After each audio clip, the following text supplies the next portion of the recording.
ख़वातीन हज़रात साहब, आज से कुछ अर्सा पहले अबाउट 8 to 10 months ago मैंने हर सैटरडे को जूम पर सुबह ओंटारियो बिल्डिंग कोड पढ़ाना शुरू किया। पीपल वर जॉइनिंग इट और वो क्लास चली, लेकिन 3-4 क्लासेस के बाद अनफॉर्चुनेटली मैं वो सिलसिला कंटिन्यू ना कर सका। इट्स माय फॉल्ट बिकॉज़ मैं उस एक पर्टिकुलर डे और टाइम पर फिर पहले क्लास प्रिपेयर करना, और वो I could not meet that requirement. Conflicting time पर डिमांड्स आती थी और ज़ाहिर वीकेंड होता था, सो वो मैं जारी ना रख सका। उसकी गिल्ट मुझ पे रही कि यार मैंने एक कमिटमेंट की थी जो कि मैंने पूरी नहीं की, तो I wanted to do something about it. उसका जो मुझे हल समझ में आया वो ये समझ में आया कि अगर मैं यूट्यूब पर ओंटारियो बिल्डिंग कोड का सिलसिला करूं तो मैं अपने टाइम पर वीडियोस बना सकता हूं, वो फ्लेक्सिबिलिटी होगी मुझे और मैं वहां डाल दूंगा और लोग अपने टाइम पर देख सकते हैं। सो हम उस वक्त और की जो कैद है टाइम की, उससे हम आज़ाद हो जाएंगे and you know people can at a stretch एक से ज़्यादा प्रोग्राम्स भी देख सका करेंगे। सो ये सोचकर मैं आज से ओंटारियो बिल्डिंग कोड पढ़ाने का सिलसिला यूट्यूब पर ला रहा हूँ। ये मेरा पहला इंट्रोडक्टरी वो होगा कि जी मतलब ओंटारियो बिल्डिंग कोड मैं क्यों पढ़ाना चाहता हूँ और आपका उसमें क्यों इंटरेस्ट होना चाहिए। That's the most basic and fundamental question first of all. So this would be a little bit of an introductory thing, and from next class onwards मैं formally Ontario Building Code जो है वो एक course के मुताबिक पढ़ाना शुरू कर दूँ। अच्छा जी, तो थोड़ा सा इंट्रो कि जी वाई मुझे ये आइडिया क्यों आया Ontario Building Code पढ़ाने का और इसमें आपका क्या ताल्लुक है। ये इसलिए ज़रूरी है कि you may not be aware of it, and I wish कि आज से जब मैं इमिग्रेट कर रहा था कनाडा तो मुझे किसी ने बताई होती हैं बातें, तो I would have been actually मेरा करियर पाथ, मेरी ट्रजेक्टरी शायद फ़र्क होती। सो जब मुझे ये रियलाइजेशन हुई तो मैंने कहा okay well at least I try to help my compatriots जो लोग इंडिया और पाकिस्तान से आ रहे हैं और कनाडा इमिग्रेट कर रहे हैं या अदर कंट्रीज़ यूएस ऑस्ट्रेलिया वगैरह इमिग्रेट कर रहे हैं। तो जो बात मुझे समझ आई है मैं कम से कम मैं उनसे शेयर करूँगा, and how ever I can help them तो मैं वो कंटिन्यू करूँ। सो इस स्पिरिट से very briefly what is the Ontario building code and can you benefit from it, and why was I interested in teaching it, so I'll put it across to you. और उसके लिए मैं आपसे थोड़ा सा अपना career path, because that will put it into context जो मैं बात कर रहा हूँ। हम जब इमिग्रेट कर रहे होते हैं तो अनफॉर्चुनेटली हमारे पास एक कंप्लीट प्रोग्राम नहीं होता कि हम इमिग्रेट तो कर लेंगे, हीथ्रो पे लैंड पियर्सन पे लैंड कर जाएंगे या हीथ्रो पे लैंड कर जाएंगे, उसके बाद एग्जैक्टली हमने क्या करना है। द एक्साइटमेंट कि जी हम बस एक दूसरे मुल्क को इमिग्रेट कर रहे हैं, वो ज़्यादा बड़ा कॉम्पोनेंट होता है, and we have not really planned it through. या हम समझते हैं कि हमने एक प्लान किया हुआ है और हमारा प्लान बड़ा अच्छा है and it will work, but a lot of times when you actually कहते हैं when rubber hits the road, तो उस वक्त आप रियलाइज़ करते हैं कि यार ये मेरा प्लान इतना अच्छा था नहीं, and if it doesn't work then अब आप जो कश्तियाँ जलाकर एक दूसरे मुल्क में आ चुके होते हैं, and now you are lost, and it's a very sad state of affairs. मैंने बहुत से लोगों को देखा है, बड़े अकम्पलिश्ड लोगों को देखा है कि with in 6 to 8 months of that process of immigration they have become just a shell of their former selves. So it is very essential for you to have a plan when you're immigrating, or wo plan that will work. And I wish I knew this. I had a plan, and I think I had a pretty good plan, better than most people. मुझे कम से कम ये पता था कि मुझे नहीं पता कि कनाडा में क्या चलेगा, और इसलिए मेरा प्लान बिल्कुल सीधा सा था। पाकिस्तान से उड़ने से पहले से मेरा प्लान सीधा सा था कि मैंने कनाडा जाके ट्रक चलाना।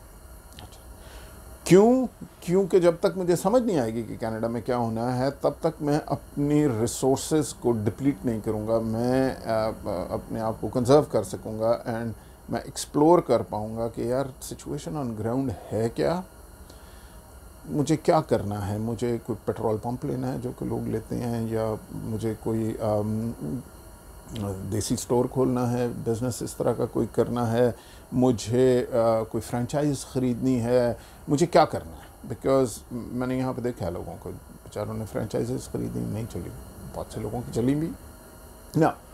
Don't get me wrong, Canada बहुत अच्छी जगह है, मतलब I just love it, and there is absolutely no regret on immigrating to a country like Canada. But आपको ये समझना भी ज़रूरी है कि ये कनाडा बहुत अच्छा है आपको इमिग्रेट तो करवाने में, लेकिन कनाडा आपको इंटीग्रेट करने में इतना अच्छा नहीं है। फ्री मार्केट सोसाइटी है, ज़ाहिर है आके आपने अपना रास्ता खुद ढूंढना, और अगर अपना रास्ता आप खुद नहीं ढूंढ सकते तो ये आपका प्रॉब्लम ना। आप डॉक्टर होंगे, यहाँ आप आएंगे तो आप, चूँकि प्रोफेशंस बड़े रेगुलेटेड हैं, तो जब तक आप इनकी एजुकेशन के सिस्टम से नहीं गुजरेंगे आप डॉक्टर नहीं बन सकते। आप इंजीनियर होंगे, you will have to go through their process. आप लॉयर होंगे, you have to go through their process. So ऐसी क्या चीज़ है जो कि आप पाकिस्तान में प्रिपेयर कर सकते हो या इंडिया में प्रिपेयर कर सकते हो यहाँ आने से पहले, और आप रेडी हो ताकि जिस दिन आपका जहाज़ लैंड कर रहा हो तो उससे 4 दिन बाद आपने ऑलरेडी एग्ज़ाम आपका बुक किया हुआ आपने हो, और आप जाके वो इम्तिहान दो और आपको यहाँ की लोकल सर्टिफिकेशन मिल जाए, और फिर यहाँ पे उस प्रोफेशन के सफिशेंट अपॉर्चुनिटीज़ हों कि जी आप रीज़नेबली आगे चल सको। ज़ाहिर है पहले दिन आप उतने बड़े नवाब तो नहीं हो सकते जितने बड़े नवाब आप वहाँ पे थे, लेकिन at least you hit the road running. अगर आप यहाँ पर लैंड कर चुके हो और आपके पास प्लान नहीं था इतना सॉलिड तो, और या इतना वेल प्लान, तो then you almost already lost. Because जैसे मैं अर्लियर इमिग्रेशन के प्रोग्राम्स में आपसे गुजारिश कर चुका हूँ कि आपके ख़र्चे तो इमीडिएट होंगे ना, अगले महीने आपके बिल तो आने हैं, किराया आना है, आपके बिजली के बिल आने हैं, पानी के बिल आने हैं, फलाने तो आने हैं। तो अगर आपके पास रिसोर्सेज नहीं हैं, इनकम स्ट्रीम नहीं है, तो आप कुछ देर सर्वाइव करोगे, लेकिन इस दौरान आप अपनी सारी रिसोर्सेज जलाते रहोगे, एंड बाय द टाइम आपको समझ आएगी कि यार मैंने करना क्या है, तो आप फंस चुके होगे, because then you have no choice but to go to Tim Hortons and start working there. Nothing degrading about it, I am not against any form of कि जी ये प्रोफेशन बुरा है, लेकिन क्या आप अपने आप को उन चीज़ों से रिकनसाइल कर सकोगे क्या नहीं। And then hence my decision कि जी मुझे ये इस चीज़ का कम से कम क्लैरिटी थी कि मुझे नहीं पता what I am getting into. So मैं तो ज़्यादा इधर उधर टाइम नहीं ज़ाया करूँगा, मैं जाके ट्रक चलाऊँ, क्योंकि ट्रक चलाने में इमीडिएटली ये एक ऐसा काम है कि मुझे इमीडिएटली नौकरी मिल भी जाएगी। ट्रक चलाने में आप किसी पहाड़ पे भी कनाडा में रहते हो तो ट्रकिंग इतनी ज़्यादा है यूएस और कनाडा के दरमियान में, कहीं भी विद इन कनाडा भी, कि आपको ट्रकिंग की नौकरी कहीं ना कहीं मिल जाती है, फ़ौरन मिलती है। और जिस दिन आपने छोड़नी है तो आप चाबी रखें, बोले भाईजान मैं तो काम नहीं करता, तो आप छोड़ देंगे। क्योंकि अगर आप किसी ऐसे प्रोफेशन में पढ़ते हैं या किसी ऐसे बिजनेस में पढ़ते हैं जिसका आपने प्लान बनाया और आपको अभी पता नहीं है, तो इवन अगर उसने सक्सेसफुल भी होना है तो या नहीं होना है, या अब आप उससे निकलना चाहते हैं, तो आपने जितने डीपली इन्वेस्टेड होगे उतना आपके लिए निकलना भी तो मुश्किल होता है, क्योंकि अब आप इन्वेस्ट कर चुके हो उसमें। ये ट्रकिंग ऐसा धंधा है कि जी आपको 60-70 हज़ार डॉलर भी मिलना शुरू हो जाएंगे, आप कम से कम कंजर्व कर सकोगे अपने आप को till the time you discover कि यार ओके मेरे लिए क्या पॉसिबल है यहाँ पे, what is a really workable plan. Ideally तो ये प्लान आपके पास पहले से होना चाहिए, and this is my intention to give it to you. and you must already have a support structure here which will protect you कि जी आप बर्नआउट नहीं होंगे, आप उस खड्डे में नहीं गिर जाएंगे जिससे अब आप निकल नहीं पाएंगे. सो मुझे तो उस वक्त ट्रकिंग समझ में आई थी. अब trucking is not possible either, because अब तो ट्रकिंग में you have to go to a school. You can't just go and challenge the exam जो उस वक्त होता था कि जी आप जाएं और जाकर टेस्ट दे दें, और अगर आपको ट्रक चलाना आता है और वो सारे मैकेनिज़म्स हैं तो वो थोड़ी देर के लिए आप एक स्कूल ज्वाइन करते थे, क्योंकि ट्रक चलाना आसान काम नहीं है. Reversing that damn thing into an exact spot isn't a joke. So आपको ज़रा सीखना तो पड़ता था, लेकिन आप जितनी जल्दी खुद सीख सकते हैं तो उतनी जल्दी आप जाके इम्तिहान दे दें और आपको लाइसेंस मिल जाएगा. If you are successful you can start a job and then you can keep looking. Now you have time, you can keep looking. When you know, okay, this is what I really want to do, तो आप बस आपने चाबी रखनी है, you're not invested and you move on. Well, now it's not possible because now Government of Canada ने कह दिया हुआ है कि जी आप स्कूल जाएंगे, ट्रकिंग स्कूल में आप पढ़ेंगे. आई थिंक कोई कम से कम 6 महीने का कोर्स है, $10,000 के लगभग कम से कम उसकी कॉस्ट है. तो ज़ाहिर आप $10,000 आप वहाँ देंगे, जो 6 महीने आप पढ़ रहे होंगे उसके लिए आपका घर जितना चल रहा होगा. So now jumping on to a trucking platform is not an easy task. So that plan of trucking it doesn't work anyway. So मेरा करियर ट्रेजेक्ट्री ये थी कि जी मैंने जाके एक टेम्पररी पाथ पकड़ना, जब तक मुझे समझ नहीं आती कि मैंने करना क्या है, और जब तक मैं जॉब्स के लिए अप्लाई करूँगा या जो भी करूँगा और मुझे पॉसिबिलिटीज़ मिलेंगी तब तक मैं अपने आप को कंजर्व रखूँगा, और उसके बाद जब मुझे समझ आ जाएगी तो मैं आगे चला जाऊँगा. सो मेरा ये वाला प्लान कि जी मुझे नहीं पता कि मैंने क्या करना है, इसलिए मैंने कुछ टेम्पररी पकड़ना है. Well that did work for me. देखिए कनाडा में कंस्ट्रक्शन एक इंडस्ट्री, और ये इंडस्ट्री हर जगह है, लेकिन कनाडा में तो कंस्ट्रक्शन मतलब probably real estate and construction is the biggest industry. और ये टेक्निकल काम है, और कनाडा में टेक्निकल चीज़ें की ज़्यादा वैल्यू है. तो ऑन्टेरियो बिल्डिंग कोड बेसिकली क्या है? ऑन्टेरियो बिल्डिंग कोड ये है कि आपने जब एक दफ़ा एक चीज़ ईजाद कर ली है तो उसको बार बार पहिया तो ईजाद करने की ज़रूरत नहीं है. सो आप उन चीज़ों को कोडिफाई कर सकते हो जो ग्राउंड ऑलरेडी कवर्ड है कंस्ट्रक्शन इंडस्ट्री में. अगर आपने टिपिकली वो बिल्डिंग्स बनानी हैं जो कि आप बना चुके हो, हमेशा से ज़ाहिर इंसान सदियों से बना रहा है, तो उसको आपने कोडिफाई कर लिया कि ओके अगर इतनी ऊंची वॉल होगी तो वो कम से कम 2x6 के नंबर से बनेगी, और वो 16 इंच एक दूसरे से दूर होंगे, और तो वो उसको आपने कोड करके एक ऑन्टेरियो बिल्डिंग कोड बना लिया. अब आप ऑन्टेरियो बिल्डिंग कोड के लफ्ज़ में ना फंसें. Building code is building code. Ontario building code जो है, जो कि ऑन्टेरियो की एक्सटेंट तक चलता है, अगर आपको इसकी स्किल आ जाती है और मिनिस्ट्री इसका डायरेक्टली एग्ज़ाम लेती है, और इस वक्त तक उसमें आपको स्कूल जाना आपके लिए मैंडेटरी नहीं है.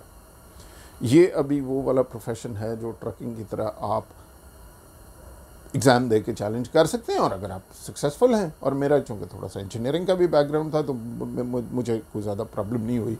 मैंने रैपिडली वो कोर्सेज करने शुरू किए. मैं साथ कंस्ट्रक्शन इंडस्ट्री में थोड़ा सा काम करना शुरू किया, प्रोजेक्ट मैनेजमेंट कर रहा था एक छोटी सी कंपनी के साथ. सो डेली बेसिस पे मैं कंस्ट्रक्शन देखता भी था, और मैंने एग्ज़ाम्स देने शुरू कर दिए.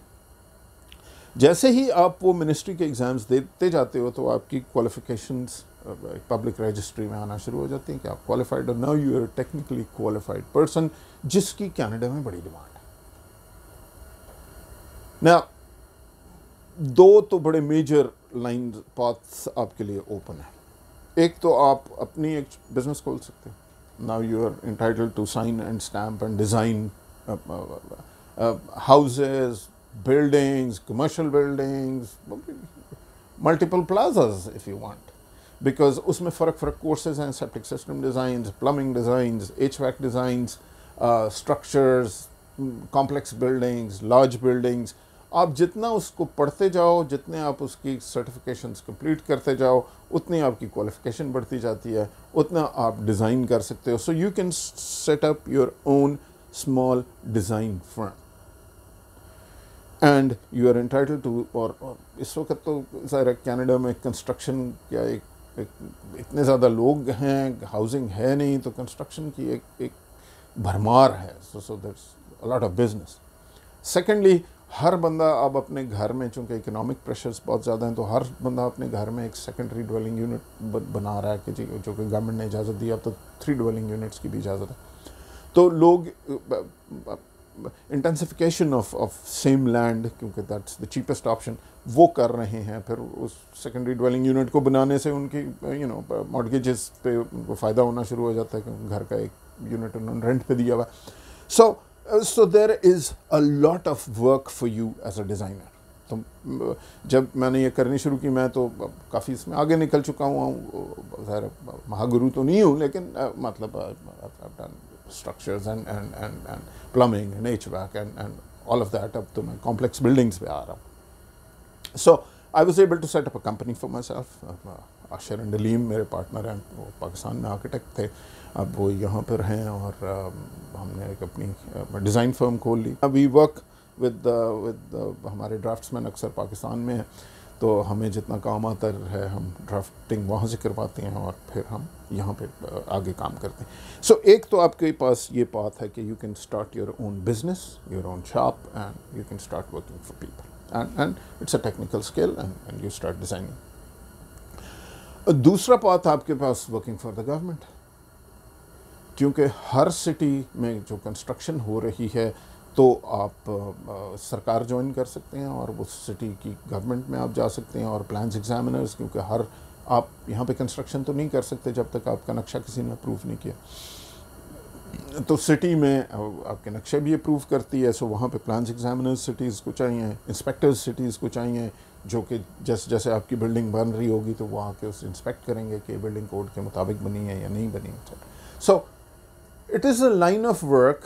सो माई आइडिया वॉज कि यार, अगर ये मुझे किसी ने पहले बताया होता ना, तो मैं क्या करता। तो मैं तो पाकिस्तान में ये उड़ने से पहले मैं पढ़ना शुरू कर देता, 6-8 महीने पहले, और मैंने अपना पहला पेपर जो है, जो पहला एग्ज़ाम है, वो मैंने तैयार किया हुआ था। और जिस दिन मैंने यहाँ लैंड करना था, उसके 4 दिन बाद मैंने अपना एग्ज़ाम भी बुक किया हुआ था।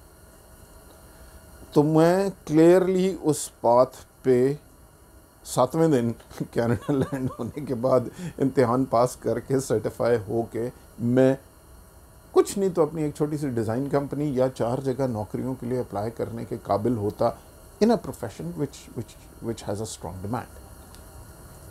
अब लेकिन चूंकि मुझे पता ही नहीं है, तो लोग बेचारे अक्सर जो मारे जाते हैं इमिग्रेंट्स, और जो मैंने कहा कि it's a very sad state of affairs when you look at them, because बड़े अच्छे प्रोफेशन के लोग, मैं IBA से हूँ, मैं IBA वालों को देखता हूँ बेचारे, मतलब immediately it's a tough job settling themselves here, and they go through problems. So unless you have a clear plan, so building code मुझे एक प्लान नज़र आया। अच्छा, अब बिल्डिंग कोड आप पढ़ेंगे कैसे? सो भाई है, आपको बताएगा कहाँ से किताब मिलेगी, कहाँ एग्ज़ाम बुक होता है, कैसे रजिस्टर करना है, एग्जैक्टली करिकुलम क्या है, सिलेबस क्या है, उसको पढ़ना कैसे है, वो मैं आपको अगली क्लास से। जो सबसे इम्पॉर्टेंट एग्ज़ाम है, जो आपको बेसिक फंडामेंटल अंडरस्टैंडिंग देता है, और अगर आपका बैकग्राउंड है इंजीनियरिंग में या किसी चीज़ में, सॉरी इंजीनियर बनने में तो हो सकता है आपको टाइम लगे, because you have to go to school here, और उस वक्त तक अगर आपने अपना घर चलाना है तो well you'll find Ontario Building Code pretty easy. हाँ, कमिंग बैक टू कि जी it's not restricted to Ontario. So जो ऑन्टेरियो बिल्डिंग कोड है वो बेसिकली तो बिल्डिंग कोड है। कनाडा में नेशनल बिल्डिंग कोड है जो कि हर तरफ कनाडा में चलता है। ऑन्टेरियो बिल्डिंग कोड, ऑन्टेरियो ने उसमें 4 चीज़ें अपनी डिफरेंट की हुई हैं, अदरवाइज बिल्डिंग कोड वही है। और जब आपको ऑन्टेरियो बिल्डिंग कोड में अगर आप क्वालिफाई कर गए हैं तो फिर नेशनल बिल्डिंग कोड पे क्वालिफाई करना कोई इतना लंबा मसला रहता नहीं। So even if you are moving to another province तो आप उसका पढ़ना शुरू कर दें, या बल्कि अगर आपको पहले से पता है कि मैं किसी दूसरी प्रोविंस में ही जा रहा हूँ तो अगर आपको ऑन्टेरियो बिल्डिंग कोड की समझ आ गई है तो आप समझेंगे आपको NBC 98% तो समझ आ गया, क्योंकि इतना कोई फ़र्क है इन दोनों चीज़ों। अच्छा, अब ये तो हो गई कनाडा की बात। सो नेशनल लेवल पे NBC है, नेशनल बिल्डिंग कोड है, ऑन्टेरियो लेवल पे ऑन्टेरियो बिल्डिंग कोड है, but it is essentially the same thing. It is the same building code, would frame construction है यहाँ पे। So major houses, small buildings, part 9, I'll tell you what that is. And तो वो तो ये है। फिर जो कंक्रीट के स्ट्रक्चर्स हैं वो complex buildings and large buildings, उसमें भी जो बिल्डिंग कोड है वो प्रिडोमिनेटली। अब अगर आप नॉर्थ अमेरिका चले जाते तो जो नेशनल बिल्डिंग कोड है फिर एक इंटरनेशनल बिल्डिंग कोड है। अब ओवरऑल सिमिलैरिटी सब में वही है। तो अगर आपको एक समझ में आना शुरू हो जाता है और आप एक में क्वालिफाई कर जाते हो तो actually quite a lot of world opens up to you, and then you can easily shift into one or the other. So I know कि ये कोई ज़्यादा नहीं मेरा प्रोग्राम देखे जाएंगे, क्योंकि टेक्निकल नौयत के अक्सर लोगों को इसमें इंटरेस्ट नहीं होगा, बट आई वांटेड टू कि जी काश मुझे किसी ने ये बातें बताई होती, तो अब मैं कम से कम आपको बताऊंगा, at least I get my peace of mind and I will try to teach you the Ontario building code. अगर आपको कोई सवालात हुआ करेंगे आप मेरे यूट्यूब में उसके नीचे लिखा कीजिएगा। This is the introductory session and next programme onwards मैं आपको हाउस 2012, ये मिनिस्ट्री ऑफ हाउसिंग जो हमारी है, I think this is a very crucial subject. It tells you कि जी घर ऑन्टेरियो बिल्डिंग कोड में साइन और स्टैम्प करने के लिए और उसको डिज़ाइन करने के लिए, so women can do it. You know हमारी पाकिस्तान से जब फैमिलीज़ आ रही होती हैं तो as I said women have generally not been working, so they can study at home even right now, Pakistan, India, wherever, Dubai, because मैं ये इसलिए कह रहा हूँ कि जब मैंने पिछली दफ़ा एक क्लास पढ़ानी शुरू की थी तो people were joining me from different places, from Dubai, from all over, who were coming to Canada, and then जो लोग अभी नए नए आए हैं and you know they're still looking for that path कि यार मैंने करना क्या है, so this may help you too, so that's why I'll do my bit. If there are other people जिनके पास ये skills हैं, वो समझते हैं कि उनको कोई दूसरी चीज़ पता है, ये तो मुझे पता थी, मैंने आपको गोश्तगुजार कर दी। If there are other paths that I'm not aware of, well, one, my YouTube channel is open. मेरा ये मानना है कि इंसान जो है, हमारी सबसे बड़ी क्वालिटी, हम क्यों इस प्लानट की प्रेडोमिनेंट स्पीशी हैं, क्योंकि हम कोलैबोरेट करते हैं। तो हमें कोलैबोरेट करना ज़रूरी है, और चाहे आप इंडिया से आए हैं, चाहे आप पाकिस्तान से आए हैं, हम लार्जेस्ट ग्रुप हैं यहाँ पर इमिग्रेंट्स का जो आ रहे हैं। हमें कोलैबोरेट करना ज़रूरी है, एक कम्युनिटी बिल्डिंग ज़रूरी है। जो इसका दूसरा कंपोनेंट है, एक तो ये कि जी आपको एक पाथ और प्लान दिया जाए, और अगर इसमें और पाथ्स और प्लान्स हैं तो I would be more than happy कि बाकी लोगों को भी, यू नो, मेरा चैनल हाजिर है, आप वीडियो बनाएं। मैं दिस इज़ नॉट कमर्शलाइज्ड, इस पर कोई एड वुड भी शायद ना चल रहे हैं, think about it if it's possible for me. लेकिन सो यू नो, और अगर इस पे एड्स चल रहे होंगे तो फिर जिसने बनाया होगा, भाई आप अपने पैसे ले लो, मुझे आपके पैसों में इंटरेस्ट नहीं, ठीक है।